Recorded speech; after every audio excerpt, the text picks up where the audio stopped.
नमस्कार मित्रांनो, सरस्वती क्लासेस या आपल्या यूट्यूब चॅनलमध्ये तुम्हा सर्वांचं पुन्हा एकदा स्वागत. तर हा स्क्रीन बघून तुमच्या लक्षात आलं असेल की आजचा जो आपला व्हिडिओ आहे तो आहे इंग्रजी ग्रामरमधील एका महत्त्वपूर्ण भागाबद्दल ॲड क्वेश्चन टॅग. तर ॲड क्वेश्चन टॅग म्हणजे काय त्याची आपण एक प्राथमिक माहिती घेणार आहोत. आणि ॲड क्वेश्चन टॅगचा जो प्रश्न येतो की विधान असतं खाली आणि वरती प्रश्न असतो की याच्यामध्ये तुम्ही क्वेश्चन टॅग ॲड करा, तर तो कसा ॲड करायचा, त्याचे काय काय नियम आहेत आणि ॲड क्वेश्चन टॅग नेमकं काय आहे याची आपण सर्व माहिती घेऊया. तर चला पुढे जाऊया. तर ॲड क्वेश्चन टॅग म्हणजे नेमकं काय, तर आपण जेव्हा एखाद्याशी बोलत असतो आणि तो आपलं म्हणणं जेव्हा ऐकून घेत असतो तेव्हा एक साधारण अशी आपल्याला सवय असते की आपण जे म्हणतो ते योग्य आहे, बरोबर आहे आणि ते समोरच्याला पटलं की नाही हे आपल्याला जेव्हा ताडून बघायचं असतं त्यावेळेस आपण त्याला आपलं म्हणणं मांडून झाल्यानंतर आपल्या म्हणण्याच्या शेवटी आपण त्या व्यक्तीला प्रश्न विचारतो. एखादं वाक्य बोलल्यानंतर, मी तुला सांगितलं होतं तिकडे जाऊ नकोस, आणि मग आपण म्हणतो शेवटी हो ना, सांगितलं होतं ना. मग त्या होनाचा अर्थ असतो की मी जे आता आधी बोललो ते मी तुला सांगितलं होतं ना. तर हे जे हो ना, बरोबर ना, पटतंय ना, मी म्हणत होतो ना, मी सांगितलं होतं ना, अशा प्रकारे जेव्हा आपण एखादं विधान केल्यानंतर ते विधान समोरच्या व्यक्तीला किंवा व्यक्तींना, समजा एकापेक्षा जास्त व्यक्ती असतील तर, समजा तुम्ही भाषण करत आहात, तुमच्यासमोर जास्त व्यक्ती हजर आहेत एकापेक्षा, तेव्हा तुम्ही एखादं विधान केलं की अरे असं असं आहे, बरोबर आहे ना, म्हणजे आपण श्रोत्यांना विचारू शकतो, वक्ता विचारतो. तर अशा पद्धतीने जेव्हा आपलं विधान जे आहे ते समोरच्या व्यक्तींना पटतंय की नाही किंवा ते कन्फर्म करण्यासाठी, त्याला पुष्टी मिळण्यासाठी जेव्हा आपण एक प्रश्न विचारतो तर त्यालाच आपण इंग्रजीमध्ये जेव्हा आपण असं विचारतो तेव्हाच त्याला ॲड क्वेश्चन टॅग म्हणजे क्वेश्चन टॅग ॲड करणे असं म्हणतात. ओके, तर बघूया आपण पुढे. तर एखादं जे विधान आहे ते विधानाच्या नंतर त्या विधानाला जर प्रश्नामध्ये रूपांतरित करायचं असलं तर आपण क्वेश्चन टॅग वापरतो. आणि क्वेश्चन टॅग हे लिहिण्यामध्ये, म्हणजे आपण एखाद्याला काही लिहितोय त्यावेळेस आपण त्यात शक्यतो क्वेश्चन टॅग वगैरे लिहित नाही. तर शक्यतो हे आपण जेव्हा समोरासमोर बोलतो एकमेकांशी तेव्हाच क्वेश्चन टॅगचा जास्त वापर होतो. तर जी व्यक्ती किंवा अनेक व्यक्ती असतील म्हणजे श्रोते, त्यांनी आपण केलेल्या स्टेटमेंटशी, विधानाशी सहमत असावे अशी अपेक्षा जेव्हा आपण ठेवतो तेव्हा आपण क्वेश्चन टॅग वापरतो. तर क्वेश्चन टॅग जर संवाद लेखनात, म्हणजे लेखनामध्ये, आता आपण म्हटलं वरती की लेखनामध्ये शक्यतो ते वापरले जात नाही, पण तरी मग ते लेखनामध्ये कुठे वापरले जातात तर जिथे संवाद लेखन आहे, संवादांचा समावेश आहे, दोन किंवा जास्त व्यक्तींचा डायलॉग आहे. मग असे संवाद कुठे दिसून येतात आपल्याला, मग चित्रपट कथा असतील, नाटक असतील, तर अशा ठिकाणी संवादामध्ये ॲड क्वेश्चन टॅग हे दिसून येतात. तर ॲड क्वेश्चन टॅगचं जो एक जनरल फॉर्म आहे, त्याचं जे स्वरूप आहे, किंवा गणिताच्या भाषेत बोलायचं झालं तर त्याचा फॉर्म्युला आहे. तर काय आहे तो फॉर्म्युला, तर आधी एक विधान असतं, त्या विधानानंतर स्वल्पविराम म्हणजे आपण ज्याला इंग्रजीमध्ये कॉमा म्हणतो तो असतो, आणि त्यानंतर त्या विधानाच्या पुष्टीसाठी आपण नंतर एक प्रश्न विचारतो. आणि प्रश्न विचारलेला असल्यामुळे तो प्रश्न संपला की नंतर शेवटी प्रश्नचिन्ह असतं. तर याचा जनरल फॉर्म्युला काय झाला की वाक्य सुरू होतं विधानाने, त्याच्यानंतर स्वल्पविराम आणि त्याच्यानंतर प्रश्न. तर आणि आपल्याला माहितीच आहे की आपण जेव्हा एखादं वाक्य सुरू करतो तर त्याचं पहिलं अक्षर कॅपिटल असतं आणि त्यानंतर विधान संपलंय, आता आपल्याला प्रश्न विचारायचा आहे म्हणून तिथे कॉमा येणार. तर आता एक खाली इथे उदाहरण दिलं आहे की Sachin was playing here, Sachin इथे खेळत होता. ओके, आता आणि पुढे कॉमा आहे आणि नंतर आहे वॉज नॉट ही. तर आता शक्यतो इथे जेव्हा आपण वाक्य विधानार्थी असलं तर जो क्वेश्चन टॅग आहे तो नकारार्थी असतो, जर वाक्य नकारार्थी असलं तर क्वेश्चन टॅग हा होकारार्थी असतो. तर म्हणून इथे ना जे was not, are not, is not याचे आपण शॉर्ट फॉर्म जे शिकलेलो आहोत इंग्रजीमध्ये की वॉज नॉट म्हणजे वॉजंट, इज नॉट म्हणजे इजंट, तर हे असे ॲड क्वेश्चन टॅगमध्ये वापरतात. आता ही उदाहरणं बघा. I am not working, am I, याचं मराठीत भाषांतर काय होईल की मी काम करत नाही आहे. करतोय का मी, म्हणजे मी एखाद्याशी बोलतोय हे की मी काम करत नाही आहे, पण मग त्याचं काय मत आहे विचारण्यासाठी मी पुढे काय विचारणा करतोय का मी, म्हणजे तो काहीतरी म्हणणार हो नाही वगैरे, तर मला ते उत्तर त्याच्याकडनं काढून घ्यायचं आहे, ते अपेक्षित आहे. म्हणून मी इथं ॲड क्वेश्चन टॅग झाला, मी ॲड क्वेश्चन टॅग बनवलं त्या वाक्याला. Please give me some water, will you, कृपया मला थोडं पाणी दे. मग देशील ना तू, म्हणजे मला तिथं कन्फर्मेशन हवं आहे, म्हणजे मी विनंती तर करतोय पाणी देण्यासाठी पण मला कन्फर्मेशन हवं आहे, म्हणून मी विचारतो विल यू, तू देशील ना. पुढचं उदाहरण आहे please give me back my notebook. तुम्ही एखाद्याला नोटबुक दिलं, तुम्ही परत मागता आहात, तर आपल्याला तिथे कन्फर्मेशन हवं आहे, म्हणून आपण त्याला विचारतो वाक्य संपल्यानंतर मला माझी नोटबुक म्हणजे आपण मराठी त्याला वही म्हणतो, माझी वही मला परत दे, देशील ना तू. Please give me back my notebook, will you. पुढचं वाक्य बघा, you are happy aren't you, तू आनंदी आहेस नाही का. पुढचं वाक्य आहे you are not happy are you. आता चौथं आणि पाचवं वाक्य नीट बघा.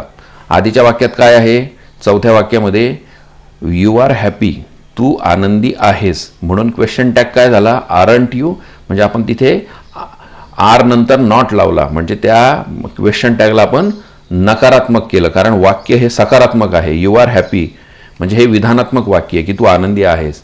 5 नंबरचं जे आपण लिहिलेलं वाक्य आहे त्याच्यामध्ये काय आहे की आधीच्या मूळ वाक्यातच नकार आहे की यू आर नॉट हॅपी, तिथे नॉट आहे म्हणजे तू आनंदी नाही आहेस, म्हणून मग त्याचा ॲड क्वेश्चन टॅगमध्ये आपण काय लिहिलं, आर यू, म्हणजे आधीच्या वाक्यात आर आहे विधानामध्ये, तर म्हणून आपण क्वेश्चन टॅगमध्ये आरंट केलं, आणि नंतरच्या वाक्यामध्ये आधी विधानामध्येच आर नॉट आहे म्हणून नंतर आपण आर ठेवलं, म्हणजे नॉट काढून टाकलं. तर हे नीट लक्षात घ्या, हा एक नियम पण आहे, आपण आता पुढे बघणारच आहोत की वाक्य जर सकारात्मक, होकारात्मक किंवा ज्याला पॉझिटिव्ह स्टेटमेंट म्हणतात ते असेल तर क्वेश्चन टॅग हा त्याच्या उलटा असतो, म्हणजे वाक्य सकारात्मक असेल तर क्वेश्चन टॅग हा नकारात्मक असतो, म्हणजे वाक्य जर पॉझिटिव्ह असेल तर क्वेश्चन टॅग हा निगेटिव्ह असतो, ते निगेटिव्ह स्टेटमेंट असतं, तो निगेटिव्ह क्वेश्चन असतो. पुढे बघूया. तर आता आपण ॲड क्वेश्चन टॅगमधले काही छोटे छोटे नियम आहेत आणि त्याची उदाहरणं आपल्याला बघायची. तर मी आता नुकतं जे सांगितलं तोच नियम इथे आहे की वाक्य जर नकारार्थी असेल, निगेटिव्ह असेल, तर ॲड क्वेश्चन टॅग करताना प्रश्न जो आहे, जो आपण क्वेश्चन टॅग ॲड करणार आहे तो होकारार्थी करावा लागतो, आणि वाक्य जर होकारार्थी असेल तर क्वेश्चन टॅग करताना प्रश्न हा नकारार्थी करावा लागतो. आणि मी तिथे लिहिलेलं आहे की जे पाठीमागच्या स्लाईडमध्ये जे उदाहरणं होते 4 आणि 5 हे त्याचंच उदाहरण आहे. आता पुढची वाक्य बघा, you are lucky aren't you. आता इथे बघा यू आर लकी हे जे वाक्य हे पॉझिटिव्ह स्टेटमेंट आहे, त्याच्यामध्ये सकारात्मक विधान आहे की तू नशीबवान आहेस, म्हणून त्याचा जो क्वेश्चन टॅग आहे तो निगेटिव्ह करावा लागला. यू आर आहे म्हणून आपण क्वेश्चन टॅगमध्ये आर नॉट म्हणून आपण जे शॉर्ट फॉर्म त्याला आरंट म्हणतो. You are lucky aren't you, तू नशीबवान आहेस हो ना किंवा नाहीस, म्हणजे याचं मराठी भाषांतर काय होईल की तू नशीबवान आहेस हो ना, आहेस ना. तर नंतर पुढचं वाक्य काय आहे, you are not lucky are you. इथे काय आहे, आधीच्या विधानामध्येच आर नॉट आहे, म्हणजे हे वाक्य झालं निगेटिव्ह, नकारात्मक, म्हणून याचा क्वेश्चन टॅग करताना आपण काय केला, टॅग हा पॉझिटिव्ह ॲड केला. You are not lucky are you, तू नशीबवान नाही आहेस का, हे याचं मराठी भाषांतर होईल. आणि वरचं जे आहे, वरचं काय आहे, you are lucky aren't you, तू नशीबवान आहेस, हे पटतंय का तुला, नाही आहेस का तू, असं वरच्या वाक्याचा अर्थ आहे. तर मला असं वाटतं की तुमच्या आता इथे लक्षात आलं असेल की सकारात्मक आणि होकारात्मक म्हणजे होकारार्थी नकारार्थी वाक्याचे क्वेश्चन टॅग ॲड करताना आपल्याला कसं करायचं आहे. पुढे जाऊया. आता विधानामध्ये जर कर्ता म्हणून सर्वनाम असेल की ज्याला आपण इंग्लिशमध्ये प्रोनाऊन म्हणतो, तर मग ॲड क्वेश्चन टॅग करताना ते सर्वनाम ठेवावं लागतं. पण जर दिलेल्या वाक्यामध्ये कर्ता म्हणून एखाद्या व्यक्तीचं नाव असेल, एखाद्या प्राण्याचं नाव असेल, स्थानाचं असेल, गोष्टीचं असेल, कल्पनेचं असेल, तर मग योग्य अशा सर्वनामाचा वापर करावा लागतो. आता आपण जेव्हा व्याकरणामध्ये सर्वनामाबद्दल शिकलो आहे, तर आपण जसं आता आपण मराठीत म्हणूया की आपण एखाद्या अमोल नावाच्या व्यक्तीबद्दल बोलतोय, मग आपण आधी काय करतो, वाक्याच्या सुरुवातीला अमोलचा उल्लेख करतो, अमोल हा हुशार आहे. मग आपण नंतर काय करतो, अमोल ह्या शब्दाचं रिपिटेशन टाळा म्हणून आपण काय करतो, तो रोज शाळेत येतो. आता तो म्हणजे हे अमोलसाठी आपण वापरलेलं सर्वनाम आहे. मग आता समजा आपण त्याच्या घरच्यांबद्दल बोलतोय, मग आपण कसं बोलतो, त्याचे वडील डॉक्टर आहेत, त्याची आई गृहिणी आहे, त्याचा भाऊ पण विद्यार्थी आहे. म्हणजे आता अमोल हा शब्दानंतर आपण काय वाक्यामध्ये आपण काय काय वापरायला सुरुवात केली, तो, त्याचा, त्याची, त्याचा, हे सर्व सर्वनामे आहेत. तर आता अमोल होता म्हणून आपण तो, त्याचा, त्याची असे म्हणजे हे जे त्याला बरोबर रिलेव्हंट असे जे सर्वनाम आहेत ते आपल्याला ॲड क्वेश्चन टॅगमध्ये वापरावे लागतात. आता हे उदाहरण बघा. It is the magic of Sachin Tendulkar. ही सचिन तेंडुलकरची जादू होती ना, म्हणून मग त्याचा ॲड क्वेश्चन टॅग आपण केला. Is not, isn't it. आता इज नॉट म्हणायचंच नाही, इजंट ते शॉर्टच म्हणायचं, त्यात एक वेगळी मजा आहे. हां, इजंट इट. तर it is the magic of Sachin Tendulkar हे वाक्य सकारात्मक आहे, म्हणून आपण क्वेश्चन टॅगमध्ये इज नंतर नॉट लावला, म्हणून ते इजंट इट झालं. पुढचं बघा. It was not the type of education that we get today. हे त्या प्रकारचं शिक्षण नव्हतं त्या काळी जे आज आपल्याला मिळतं आहे. होतं का? म्हणून मग तिथे वाक्यामध्ये काय आहे, वॉज नॉट आहे, म्हणून आपण ॲड क्वेश्चन टॅगमध्ये वॉज केलं, नॉट काढून टाकला. मग क्वेश्चन टॅग आपण होकारार्थी बनवला. पुढचं वाक्य बघूया. Amol is not happy. Amol आनंदी नाही आहे का तो? म्हणून इज ही. आधी वाक्यामध्ये काय आहे, इज नॉट आहे. इथे महत्त्वाचं काय आहे, अमोल तर आहे, पण क्वेश्चन टॅगमध्ये आपण काय केलं, ही वापरलं. What is he? ही म्हणजे तो. अमोल आनंदी नाही. अमोल हा आनंदी नाही आहे का तो? मग इथे आपण अमोलसाठी प्रोनाऊन म्हणजे सर्वनाम जे आहे योग्य ते ही वापरलं. इथे मुलगी असले तर शी वापरावं लागेल, जे आपण पुढच्या उदाहरणात आहे. Riya is an intelligent girl. Riya ही एक हुशार मुलगी आहे ना. हां, मग वाक्यामध्ये काय आहे, इज म्हणजे हे पुन्हा सकारात्मक वाक्य. वरचं वाक्य अमोल इज नॉट हॅपी नकारात्मक होतं, म्हणून क्वेश्चन टॅग आपण सकारात्मक केला. आणि आता इथे काय आहे की हे वाक्य सकारात्मक आहे, पॉझिटिव्ह आहे की रिया ही एक हुशार मुलगी आहे. मग Riya is an intelligent girl, म्हणून आपण क्वेश्चन टॅगमध्ये इजंट शी असं केलं. आणि रियासाठी आपण प्रोनाऊन काय वापरलं, शी, जे रिलेव्हंट आहे. अमोल हा मुलगा आहे म्हणून त्याच्यासाठी रिलेव्हंट जे प्रोनाऊन आहे ते ही आहे. रिया ही मुलगी आहे, त्याच्यासाठी रिलेव्हंट प्रोनाऊन आहे शी आहे. तर अशा पद्धतीने आपण विधानामध्ये जो कर्ता असेल, जो सब्जेक्ट असेल, तर त्याच्यासाठी जे रिलेव्हंट प्रोनाऊन आहे ते आपल्याला ॲड क्वेश्चन टॅगमध्ये वापरावं लागतं. पुढे बघूया. हा एक थोडासा लक्षात ठेवण्यासारखा नियम आहे की जो आपल्याला डिसीव्ह करू शकतो, फसवू शकतो. की जर वाक्य विधानार्थी असेल, पॉझिटिव्ह असेल आणि त्याच्यामध्ये जर सुरुवात आय एमनी असेल, आय एम, तर त्याचा ॲड क्वेश्चन टॅग करताना ॲमच्या ऐवजी आर वापरतात. पण हा नियम फक्त विधानार्थी वाक्यालाच आहे. आय एमनी जर सुरुवात असेल पण वाक्य जर नकारात्मक असेल, नकारार्थी असेल, तर मात्र ॲड क्वेश्चन टॅग वापरताना ॲमचाच वापर होतो. पण जर वाक्य विधानार्थी असेल त्यावेळेस मात्र ॲड क्वेश्चन टॅग, आपल्याला माहिती विधानार्थी वाक्य असेल तर त्याचा ॲड क्वेश्चन टॅग नकारार्थी करावा लागतो. म्हणून आय एम प्रोफेसर, तर याचं ॲमंट आय नाही आहे, तर आरंट आय आहे. हा एक त्याला आपण थोडं म्हणू शकतो की एक्सेप्शनल म्हणावं लागेल आता, एक सोप्या भाषेतच सांगायचं म्हटलं तर. पण हे तुम्हाला लक्षात ठेवावं लागेल. पण मात्र आय एम नॉट जेव्हा येतं तेव्हा मात्र एम आय असंच ॲड क्वेश्चन टॅगमध्ये येतं. तर आय एम प्रोफेसर, तर आरंट आय. आणि दुसरं उदाहरण आहे I am not a professor, am I. तर हे नीट लक्षात ठेवा आय एमच्या ह्या नियमासाठी, कारण परीक्षेमध्ये अशाच प्रकारचं वाक्य मुद्दामून दिलं जातं की जेणेकरून तुम्ही डिसीव्ह व्हावं. पुढचा नियम आहे, वाक्याची सुरुवात जर देअरनी झाली असेल तर क्वेश्चन टॅग करताना कर्त्याच्या जागी देअरच वापरतात. म्हणजे आता इथे कोणी करताच नाही. There was no one to challenge his power. त्याच्या शक्तींना आव्हान देणार कोणीही नव्हतं. आता हे बघा, वाक्यामध्ये काय आहे, देअर वॉज नो, म्हणून या वाक्यामध्ये नकार आहे की कोणी नव्हतं चॅलेंज करायला. म्हणून आपल्याला टॅग करताना काय करावं लागलं, वॉज देअर. म्हणजे नो सुद्धा नॉट सारखंच काम करतो इथे. नाही तर लोक म्हणतील की इथे वॉज नंतर तर नॉट नव्हता, मग इथे वॉज देअर का केलं क्वेश्चन टॅग. नीट वाक्याचा अर्थ नीट समजून घ्या. There was no one to challenge his power. त्याच्या शक्तींना आव्हान देणारं कोणी नव्हतं. होतं का? तर म्हणून तिथे वॉज नो असल्यामुळे वॉज आलेला आहे. पुढचं उदाहरण आहे, देअर इज समथिंग सस्पिशियस, म्हणजे तिथे काहीतरी संशयास्पद आहे. देअर इज आहे, इज म्हणजे आता हा वर्तमान काळ आहे. म्हणून आपण ॲड क्वेश्चन टॅग करताना काय केलं, इजंट देअर. म्हणून इज आहे, वाक्य सकारात्मक आहे म्हणून इज नॉट केलं आपण, म्हणजे इजंट केलं. Isn't there. There were no days and nights. आता हे उत्तर आणि दक्षिण ध्रुवावरच्या एका चॅप्टरमधलं हे वाक्य होतं की उत्तर आणि दक्षिण ध्रुवामध्ये जे पृथ्वीचे अत्युच्च टोक आहेत तिथे काहीतरी, मला जेवढं आठवतंय, 6 महिने दिवस 6 महिने रात्र असते. तर एका लेखकाने वर्णन केलं होतं की आम्ही जेव्हा तिथे गेलो तेव्हा तिथे दिवस चालू होता, तो 6 महिने चालतो. म्हणून त्यांनी हे वाक्य लिहिलं होतं की there were no days and nights, की तिथे दिवसही नव्हते आणि रात्रही नव्हती. जे आपल्याला सर्वसामान्य आपल्या देशामध्ये राहताना पृथ्वीवर आपण जिथे राहतो तिथे असते. म्हणून हे वाक्य आहे की there were no days and nights. आता बघा इथे डेज आणि नाईट्स हे अनेक वचन आहे, प्लुरल आहे, म्हणून वेअर आला. म्हणजे हे आता मी एकदम सोपं सांगतोय बालबोध पद्धतीने, की कारण एखाद्याला कळणार नाही म्हणून. आणि वाक्य आधी नकारात्मक आहे, वेअर नो म्हणजे नव्हत्या, तिथे रात्री आणि दिवस नव्हते. म्हणून ॲड क्वेश्चन टॅगमध्ये काय आलं, वेअर देअर. म्हणून इथे म्हणून नो आणि नॉट हे बऱ्याचदा सारखं काम करतं. आपण ॲड क्वेश्चन टॅगच्या बद्दल बोलतोय, सारखं काम करतं म्हणजे वाक्याला नकारात्मक करतं. म्हणून ॲड क्वेश्चन टॅग आपला आला वेअर देअर. पुढचं बघूया. आपण यावरती पण एक व्हिडिओ बनवणार आहोत, ऑक्झिलरी वर्ब्स. तर सहाय्यकारी क्रियापदं.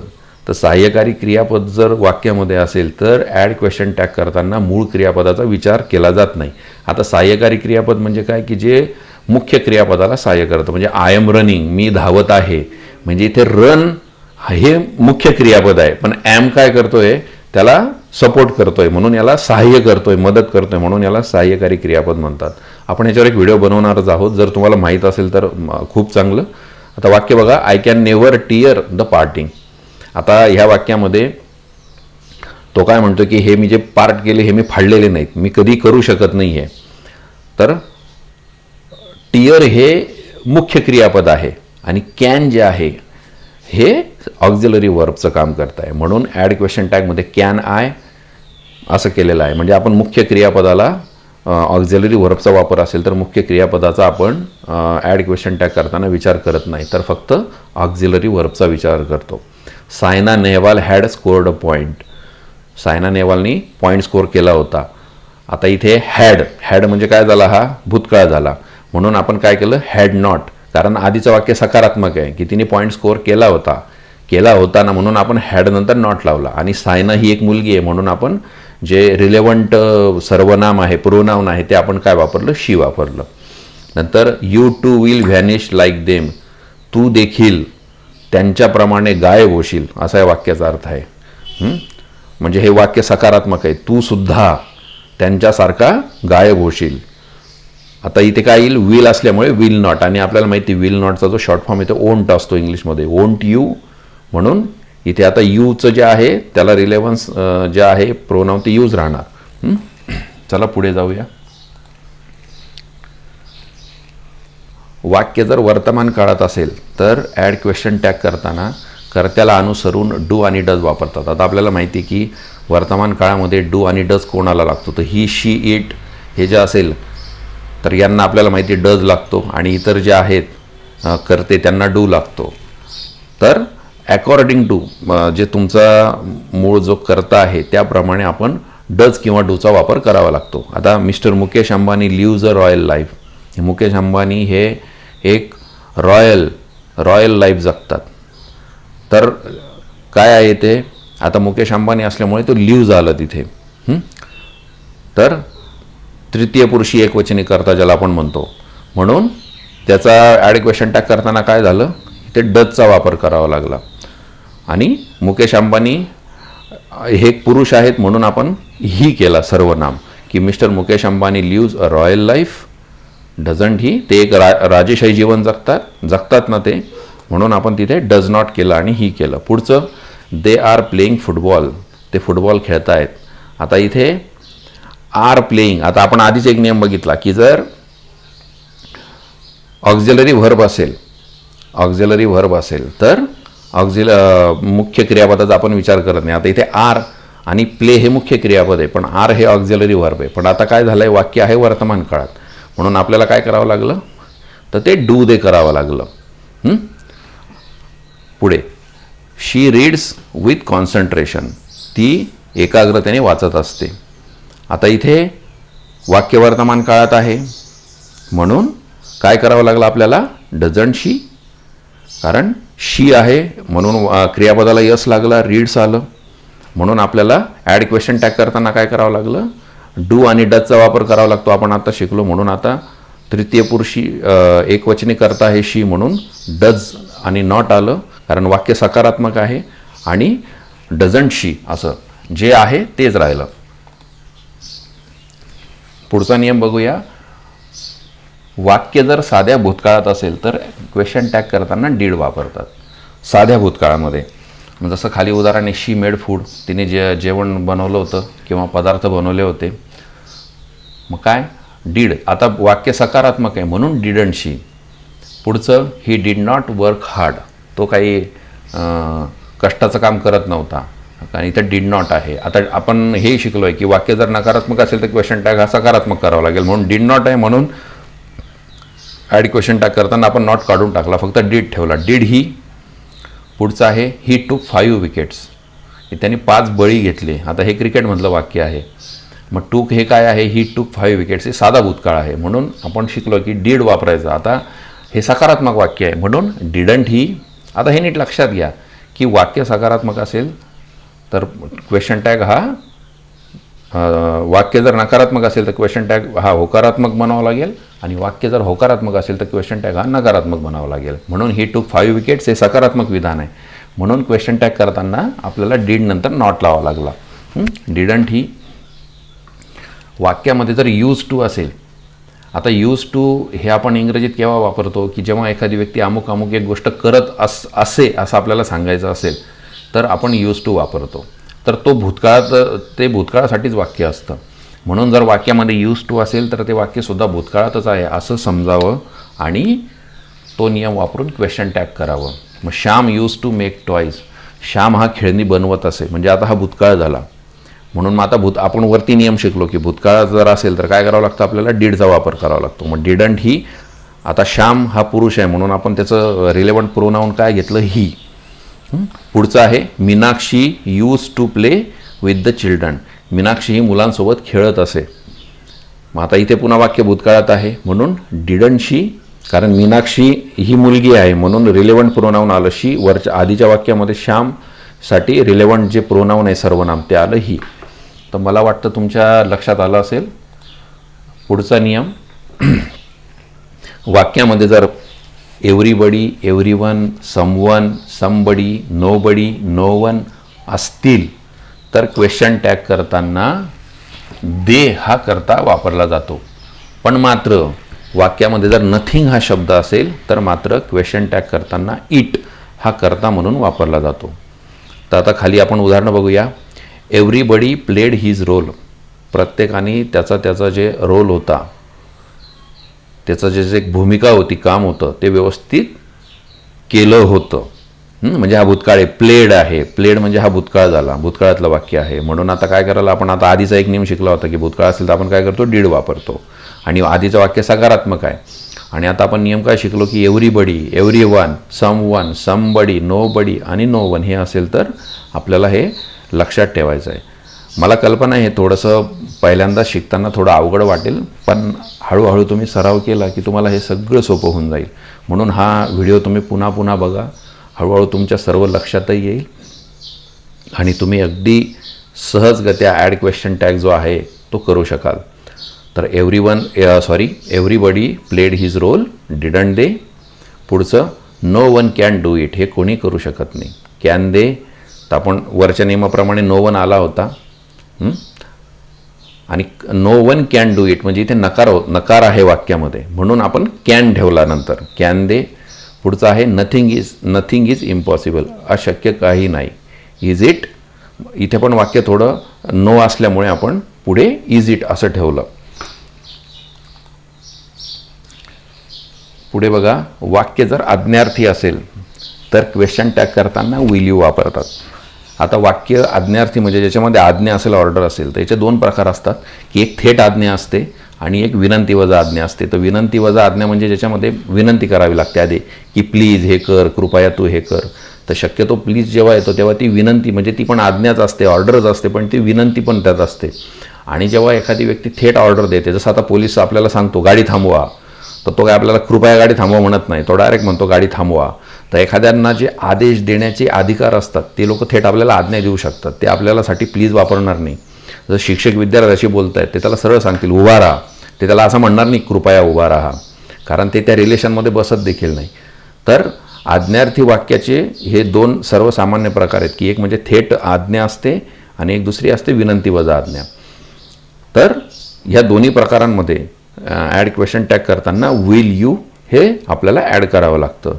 तर त्याचं उदाहरण आहे bring me a hot cup of T, की माझ्यासाठी एक गरम चहाचा कप घेऊन ये. आणि पुढे आहे विल यू. पुढचं आहे प्लीज स्टॉप आस्किंग क्वेश्चन. आता हे विनंती वजा आज्ञेचं वाक्य आहे की कृपया तू प्रश्न विचारणं थांबव. थांबवतेस ना असं ते पुढे विचारलं आहे, म्हणून त्याचा ॲड क्वेश्चन टॅग आहे विल यू. तर आज्ञार्थी वाक्यासाठी विल यू. पुढचा नियम आहे की वाक्याची सुरुवात जर लेटसनी झाली असेल तर क्वेश्चन टॅग करताना शाल वी वापरतात.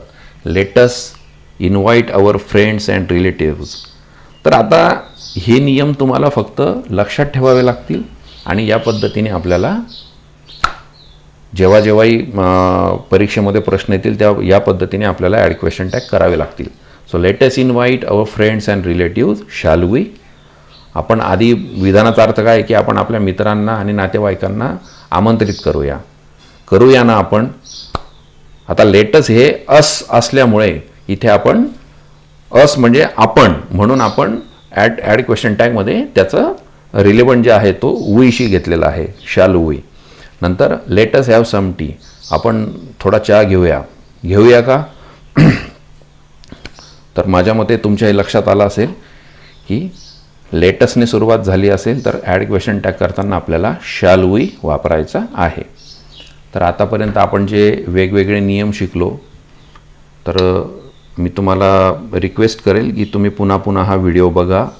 म्हणजे हे एकाच वेळेस नाही लक्षात येणार. थोडंसं जे आपण साध्या भाषेत म्हणतो की डोक्यावरनं सुद्धा गेलं असं वाटत असेल, पण चिंता करायची गरज नाही. सरावाने सगळं काही व्यवस्थित होईल. पण त्यासाठी तुम्हाला हा व्हिडिओ पुन्हा बघावा लागेल. तर आता आपण ही उदाहरणं फक्त बघूया. ह्यामध्ये सर्व प्रकारची वाक्य घेण्याचा मी प्रयत्न केलेला आहे जे आपण आत्तापर्यंत जी शिकलो ती. तर it is difficult isn't it. पुढचं आहे Ramesh can spend as extravagantly as anybody can't he. आता इथे वाक्यांमध्ये फक्त एक नीट लक्ष द्या की वाक्य कोणतं सकारात्मक आहे. मग तिथे ॲड क्वेश्चन टॅग करताना आपण नेमकं काय केलेलं आहे. मग तिथे इजंट कांट का केलं. नंतर दे फॉरगॉट देअर क्रुएल वे.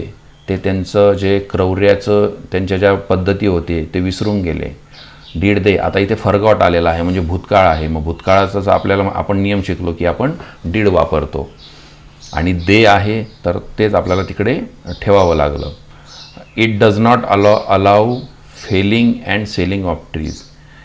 ते झाडं पाडणे आणि झाडं विकणे याला परवानगी देत नाही. आता इथे डज नॉट आहे म्हणून इथे डज इट केलं आपण. पुढचं Jijabai made him a great man. म्हणजे आता हे शिवाजी महाराजांबद्दल वाक्य की जिजाबाईंनी त्यांना महान व्यक्ती बनवलं. आता हे भूतकाळातलं वाक्य मेड म्हणून आपण ॲड क्वेश्चन टॅग करताना डीडचा वापर केला. आणि आधीचं वाक्य सकारात्मक आहे म्हणून आपण डीड नॉट म्हणून डिडंट शी. जिजाबाई ह्या स्त्री आहेत म्हणून आपण त्यांचं रिलेव्हंट जे प्रोनाऊन आहे ते शी ते आपण वापरलेलं आहे. I shall never break my promise. Shan't I. Hardik Pandya is a new lead. Hardik Pandya हा नवीन कर्णधार आहे. Isn't he. They have agreed. Haven't they. आता इथे हॅव आहे आणि म्हणजे हे ऑक्झिलरी व्हर्ब आहे म्हणून आपण हॅव नॉट केलं म्हणून त्याचा शॉर्ट फॉर्म आहे haven't. Ram and Shyam are on their way to the railway station. Ram आणि श्याम हे रेल्वे स्टेशनकडे जायला निघालेले आहेत. आता ऑन द वे आहेत, रस्त्यावरती आहेत. आता राम आणि श्याम आणि इथे राम आणि श्याम दोन व्यक्ती म्हणून आर आला म्हणून आणि वाक्य आधीचं सकारात्मक आहे पॉझिटिव्ह आहे म्हणून आपण आर नॉट म्हणून आरंट दे. आता इथे दे का वापरावं लागलं कारण राम आणि श्यामचं आधी रेफरन्स होता म्हणून आपल्याला त्यांना रिलेव्हंट असणारं जे प्रोनाऊन आहे ते असतं दे कारण दोन व्यक्तींचा उल्लेख आहे ते म्हणून आपल्याला इथं दे वापरावं लागला. His father is a lawyer. त्याचे वडील वकील आहेत. Isn't he. You like chocolates don't you. आता हे वर्तमान काळातलं वाक्य यू लाईक म्हणून आपण इथे डू आणि डजचा वापर करतो म्हणून इथे यू असल्यामुळे आपण डोंटचा वापर केला. Bring me some water colours. मला काही वॉटर कलर आणून दे. आता हे ब्रिंग म्हणजे इथे आज्ञार्थी वाक्य म्हणून आपण जो नियम शिकलो म्हणून आपण इथे टाकलं will you. They sold their old apartment. त्यांनी त्यांचं जुनं घर विकलं. आता भूतकाळ आहे कारण वाक्यामध्ये सोल्ड आहे म्हणून आपण डीडचा वापर केला. डिडंट दे म्हणून डीड नॉट कारण आधीचं वाक्य सकारात्मक आहे. You have been looking for a job. Haven't you. आता इथे वाक्यात काय आलं आहे हॅव आलेलं आहे म्हणून आणि आधीचं वाक्य सकारात्मक आहे म्हणून आपण हॅव नॉट केलं आणि जो यू आहे तो तसाच्या तसा ठेवलेला आहे. ओके. तर मित्रांनो, जर तुम्हाला हा व्हिडिओ आवडला असेल तर जरूर हा तुमच्या मित्रांना, नातेवाईकांना, जे कोणी आता आहेत शाळांमध्ये साधारण 5वी ते 10वीच्या वर्गात, त्यांना जरूर सबस्क्राईब करा. आणि आता ही जी मी माहिती ह्या पूर्ण व्हिडिओमध्ये दिली, याची जर तुम्हाला प्रिंटआउट वगैरे पाहिजे असेल, थेट एका पेजवरती ही माहिती हवी असेल, तर मग मी ही सर्व माहिती माझ्या ब्लॉगिंग अकाउंटला देखील ठेवलेली आहे. मी ब्लॉग पण लिहितो. तर खाली त्याचा जो ॲड्रेस आहे goddesssaraswati.blogspot.com, आणि मी तो पूर्ण तिथे लिंक पण दिलेली आहे. तर तिथे जाऊन तुम्ही याची प्रिंटआउट वगैरे घेऊ शकता, की जी 1 हात 2-3 पानावर येऊन जाईल. आणि आमचं जे सरस्वती क्लासेस नावाचं यूट्यूब चॅनल आहे, याच्यावरती आम्ही नेहमी असे इंग्रजी आणि गणिताचे व्हिडिओ बनवत असतो, की जे साधारण 5वी ते 10वीच्या विद्यार्थ्यांना खूप उपयोगी पडतात. तर तुम्ही जरूर आमच्या सरस्वती क्लासेस या यूट्यूब चॅनलला सबस्क्राईब करा. आमचे व्हिडिओ जर तुम्हाला आवडले असतील तर लाईक करा. तुम्हाला काही सूचना करायच्या असतील तर कमेंट देखील जरूर करा. तर मित्रांनो, आता आपण पुढच्या भागात भेटूया एका नवीन इंग्रजीच्या व्याकरणाच्या नवीन भागासाठी. तर तोपर्यंत नमस्कार.